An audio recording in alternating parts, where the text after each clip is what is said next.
Hello everyone, welcome to our channel knowledge science.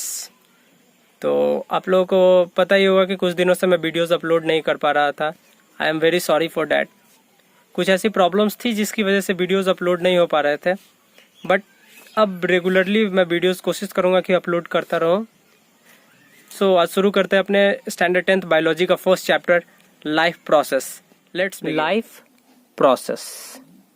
Life process कहने का मतलब वो सारे प्रोसेस जिनके बदौलत हम अपने लाइफ को सस्टेन कर सकते हैं, हम अपना जीवन जी सकते हैं, वो सारे प्रोसेस को हम लोग बोलते हैं लाइफ प्रोसेस। कोई भी लिविंग ऑर्गेनिज्म जिन सारे प्रोसेस की वजह से अपने जीवन का यापन करता है, उन सारे प्रोसेस को हम लोग बोलते हैं लाइफ प्रोसेस।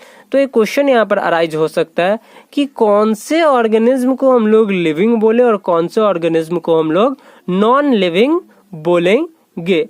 तो कुछ ऐसे प्रॉपर्टीज लिख रखे हैं, मैंने यहाँ पर लिख रखा है, जिसके बदौलत हम लोग बोल सकते हैं, जिनको देखकर हम लोग बोल सकते हैं कि ये ऑर्गेनिज्म लिविंग है या फिर नॉन लिविंग है, या हम लोग बोल सकते हैं डेड है। तो लिविंग ऑर्गेनिज्म की जो प्रॉपर्टीज होती है, सबसे पहले प्रॉपर्टी हम लोग अपने आप को ही देखते हैं। हम लोग तो एक लिविंग ऑर्गेनिज्म है, we all are human beings and we all know that human beings are living organism. तो लिविंग ऑर्गेनिज्म किसको बोलेंगे? जिसमें हम लोग ये सारी चीजें देख सकते हैं। इनके अलावा भी बहुत सारी चीजें हैं, सारी चीजों को नोट करना पॉसिबल नहीं, और हम लोग अपने सेल्फ कॉमन सेंस से बता सकते हैं कि कौन लिविंग है और कौन नॉन लिविंग है।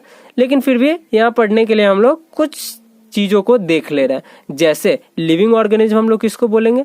जिनके अंदर ग्रोथ पॉसिबल हो। जैसे हम लोग जब जन्म लिए थे तो बिल्कुल छोटे से थे, अब जैसे जैसे बड़े हुए तो अभी हमारा height 2 foot, 2.5 foot, 5 feet, 6 feet, इस तरह क्या होगा, बढ़ता चला गया, ग्रोथ होते चला गया।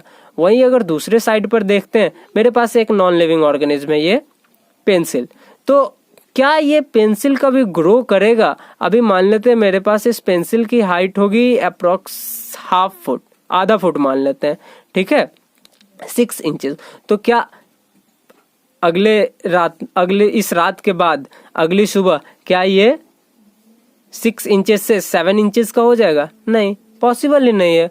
अगर हम लोग सेकेंड बात करें तो intake of food and water, जितने भी लिविंग ऑर्गेनिज्म होते हैं वो क्या करते हैं? खाना खाते हैं और पानी पीते हैं, ठीक। वहीं पर दूसरे साइड में non living organism does not take food and water. ये पेंसिल कभी भी खाना नहीं खाएगा। अगर थर्ड प्रॉपर्टीज हम लोग देखते हैं तो थर्ड प्रॉपर्टी क्या है? रेस्पिरेशन। जितने भी लिविंग ऑर्गेनिज्म होते हैं वो क्या करते हैं? ऑक्सीजन का इनटेक करते हैं और कार्बन डाइऑक्साइड को अपने बॉडी से रिलीज करते हैं, ठीक है। जितने भी लिविंग ऑर्गेनिज्म है, सारे के सारे लिविंग ऑर्गेनिज्म ऑक्सीजन को इनटेक करते हैं और कार्बन डाइऑक्साइड को रिलीज करते हैं। Why? To produce energy. Number 4 is what? Number 4 properties of living organism is cell growth. Living organism का जितने भी लिविंग ऑर्गेनिज्म है, सबके सेल में ग्रोथ पॉसिबल होता है और वो सेल रिपेयर भी कर सकते हैं अपने आप को। जैसे मेरे हाथ पर कभी खरोंच आ गया तो वो आफ्टर सम टाइम देखते हैं वो अपने आप से सही हो जाता है। तो ये लिविंग होने की क्या है? प्रॉपर्टीज है। उसके बाद आता है हमारा नेक्स्ट है एक्सक्रीशन। जब लिविंग ऑर्गेनिज्म खाना खा रहा है तो अपने शरीर से वेस्ट मटेरियल को बाहर भी निकालेगा, and that is known as excretion. उसके बाद आता है हमारा रिप्रोडक्शन। लिविंग ऑर्गेनिज्म क्या करते हैं? रिप्रोड्यूस भी करते हैं, मतलब अपने जैसे यंग वन को जन्म देते हैं ताकि उनका जेनरेशन कंटिन्यू रह सके। अभी हम लोग देखेंगे basic function of life. Life का जो बेसिक फंक्शन है वो इस चैप्टर में हमें बस यही पढ़ना है, लाइफ का बेसिक फंक्शन, जिसे हम लोग लाइफ प्रोसेस भी बोलते हैं। तो लाइफ प्रोसेस में जो सबसे फर्स्ट फंक्शन होता है वो होता है न्यूट्रिशन। न्यूट्रिशन का मतलब intake of food. Later on हम लोग इसको डिटेल में देखेंगे, बट अभी एक शॉर्ट व्यू ले लेते हैं इस पूरे चैप्टर का। एक तरह से ये हो गया आपके चैप्टर का इंट्रोडक्शन, ठीक है। तो लाइफ प्रोसेस में सबसे पहला आता है न्यूट्रिशन। न्यूट्रिशन का मतलब भोजन लेना। अब भोजन लिए तो उसको क्या करेंगे? डाइजेस्ट करेंगे। डाइजेस्ट करने के बाद उसका क्या करेंगे हम लोग, डाइजेशन के बाद ट्रांसपोर्टेशन होगा। जो वो खाना डाइजेस्ट हुआ अब ये हमारे बॉडी के डिफरेंट पार्ट में ट्रांसपोर्ट हो जाएगा। उसके बाद हम लोग उस खाने के से, उस डाइजेस्टेड फूड से एनर्जी प्रोड्यूस करेंगे। रेस्पिरेशन में क्या होता है, with the help of oxygen we produce energy from digested food. Then after होगा हमारा एक्सक्रीशन। एक्सक्रीशन करने का मतलब जब फूड का डाइजेशन हो गया तो हम लोग इस डाइजेस्टेड फूड से एनर्जी, इस डाइजेस्टेड फूड को एनर्जी में कन्वर्ट कर लेते हैं और उसके बाद जो वेस्ट मटेरियल होता है उसको अपने बॉडी से इजैकुलेट कर देते हैं, बाहर कर देते हैं। This is known as what, this is known as excretion. इसके अलावे भी कुछ फंक्शन है जो हमारे बॉडी के लिए जरूरी है, that is control and coordination. मतलब हमारे दिमाग का और हमारे बॉडी का आपस में उचित तालमेल होना। And the last one is reproduction. तो फटाफट से एक बार और देख लेते हैं लाइफ प्रोसेस में कौन कौन से फंक्शन आते हैं, कौन कौन से बेसिक फंक्शन आते हैं। सबसे पहले न्यूट्रिशन, न्यूट्रिशन के बाद डाइजेशन, डाइजेशन के बाद ट्रांसपोर्टेशन, ट्रांसपोर्टेशन के बाद रेस्पिरेशन एंड रेस्पिरेशन के बाद एक्सक्रीशन। ठीक है, इसके अलावा भी दो फंक्शन है, जैसे फर्स्ट है control and coordination and the second one is reproduction. ठीक है, तो यहाँ पर इन सारे फंक्शन को परफॉर्म करने के लिए हमें चाहिए एनर्जी, और इन्हीं फंक्शन के दौरान हमें एनर्जी मिलता भी है। तो एनर्जी हमें मिलता कैसे है, एनर्जी हमें, सोर्स ऑफ एनर्जी क्या है, हमारे पास सोर्स ऑफ एनर्जी है फूड। और ये फूड दो तरह के होते हैं, एक होता है सिंपल फूड और दूसरा होता है कॉम्प्लेक्स फूड। सिंपल फूड मतलब ग्लूकोज एंड कॉम्प्लेक्स फूड मतलब शुगर। अब ग्लूकोज का फॉर्मूला यहाँ पर दे रखा है C6H12O6। ठीक है, एंड शुगर का फॉर्मूला है C12H22 एंड O11। ठीक है, और यही सिंपल फूड और कॉम्प्लेक्स फूड आपस में मिलकर बनाता है क्या, कार्बोहाइड्रेट। ओके, अब आते हैं हम लोग अपने मेन टॉपिक पर, दैट इज न्यूट्रिशन। तो न्यूट्रिशन क्या है, it is a process of intake of nutrients. ये क्या है, न्यूट्रिएंट्स को इनटेक करने का मतलब लेने का एक प्रोसेस है। तो न्यूट्रिएंट्स कौन कौन से हो सकते हैं हमारे पास, carbohydrate, fat, proteins, vitamins, minerals, water. इन सारे चीजों को इनटेक करने का प्रोसेस है। न्यूट्रिशन क्या है, न्यूट्रिएंट्स को इनटेक करने का एक प्रोसेस है, और साथ ही as well as utilization of that, उनका यूज करना। अब हम लोग कुछ भी खा रहे हैं और उसका यूज ही नहीं कर रहे हैं अपने बॉडी में, तो खाने से कोई फायदा ही नहीं है। ठीक है, तो nutrition is the process of intake of nutrition is the process of intake of nutrients like carbohydrate, fat, proteins, vitamins, minerals, roughes, fiber, water, etc. as well as utilization of that nutrients to produce energy, to grow, और भी बहुत सारी चीजें। ठीक है, अब ये nutrition दो तरह के होता है, एक होता है, सबसे फर्स्ट होता है हेट्रोट्रॉपिक न्यूट्रिशन। हेट्रोट्रॉपिक न्यूट्रिशन को हम लोग, it is also known as what, self nutrition. इसको हम लोग सेल्फ न्यूट्रिशन भी कहते हैं। ऑटो का मतलब होता है सेल्फ और ट्रॉपिक का मतलब व्हाट, न्यूट्रिशन।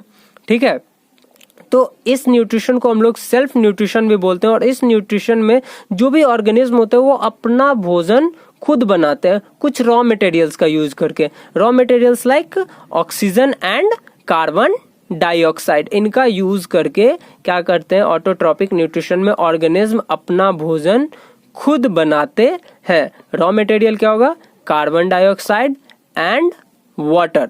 इन दोनों रॉ मटेरियल का यूज करते हैं किसके प्रेजेंस में, क्लोरोफिल और सनलाइट के प्रेजेंस में यूज करके, किसका, कार्बन डाइऑक्साइड और वाटर का यूज करके अपना भोजन खुद बनाते हैं। वैसे न्यूट्रिशन को हम लोग बोलते हैं क्या, ऑटोट्रॉपिक न्यूट्रिशन। और इसका एग्जाम्पल है क्या, ग्रीन प्लांट्स।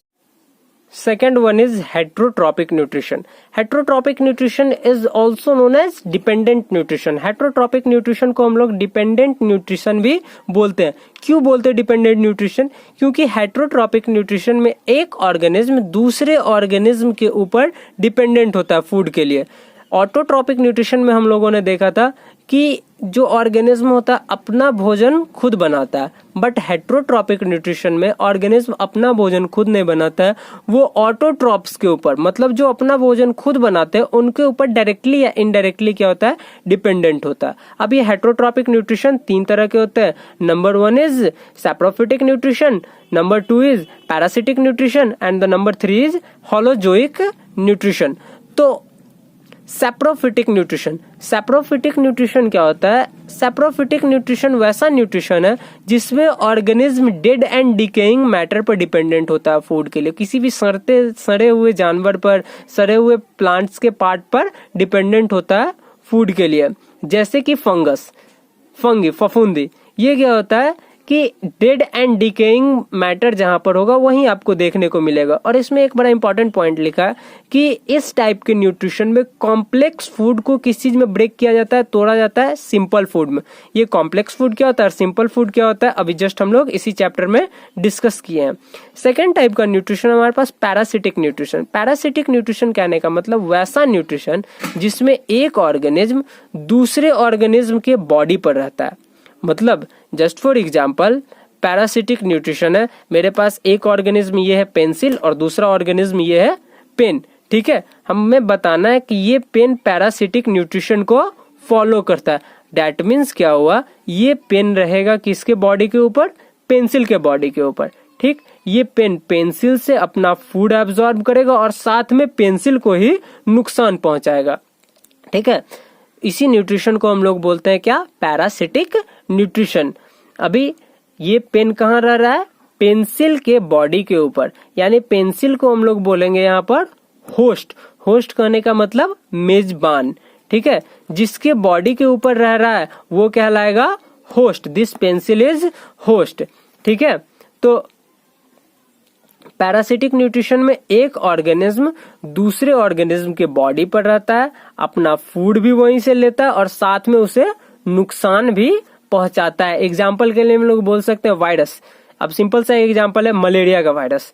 मान लेते हैं हमें कोई वायरस आया, मलेरिया का मच्छर आया और काट लिया, ठीक है, और वो वायरस हमारे बॉडी में इंजेक्ट कर दिया। तो ये वायरस हमारे बॉडी में रहेगा और हमें कुछ नहीं करेगा, कोई नुकसान नहीं पहुंचाएगा। तब तक नुकसान नहीं पहुंचाएगा जब तक ये अपने आर्मी को नहीं बढ़ा लेता है। ये हमारे बॉडी से न्यूट्रिशन लेगा, अपने पॉपुलेशन को इंक्रीज करेगा और जब इसका आर्मी तैयार हो जाएगा तब ये क्या करेगा, हमारे ऊपर अटैक करेगा और हमें बीमार कर देगा। मतलब ये मलेरिया वायरस हमारे बॉडी पर रहता है, हम ही से अपना फूड लेता है और हम ही को नुकसान पहुंचाता है। इसके बाद आता है third one is holozoic nutrition, ठीक है। होलोजोइक न्यूट्रिशन में ये एक वैसा न्यूट्रिशन है जिसमें ऑर्गेनिज्म सॉलिड फूड पर डिपेंडेंट होते हैं। सॉलिड फूड लाइक जैसे एप्पल हो गया, रोटी हो गया, चपाती हो गया, वेजिटेबल्स हो गया, इनके ऊपर डिपेंडेंट होते हैं। जैसे कि हम लोग ह्यूमन बीइंग्स, एनिमल्स, ये सब किसके ऊपर डिपेंडेंट होते हैं? सॉलिड फूड के ऊपर। सॉलिड भोजन इनको चाहिए, बेसिकली सॉलिड। अब आप बोलोगे कि सर कभी कभी जब किसी का तबीयत खराब होता है तो हम लोग उसको ग्लूकोज चढ़ाते हैं, तो ठीक है, वो रेयर केसेस में उससे हम लोग मतलब कि जिंदा रह सकते हैं, लेकिन अपना डेली लाइफ कंफर्ट से नहीं बिता सकते, सिर्फ जिंदा रह सकते हैं। तो अपना डेली लाइफ को बहुत इजी तरीके से, बहुत अच्छे से स्पेंड करने के लिए हमें क्या करना होगा? सॉलिड फूड खाना होगा, ठीक है। तो ये था हमारा आज का टॉपिक। ओके एवरीवन, तो कैसा रहा वीडियो नीचे कमेंट सेक्शन में जरूर बताइए। अगर आपको कोई डाउट है, कोई कंफ्यूजन है तो आप नीचे कमेंट सेक्शन में पूछ सकते हैं। तब तक subscribe our channel, share our video and also like our video. Good bye.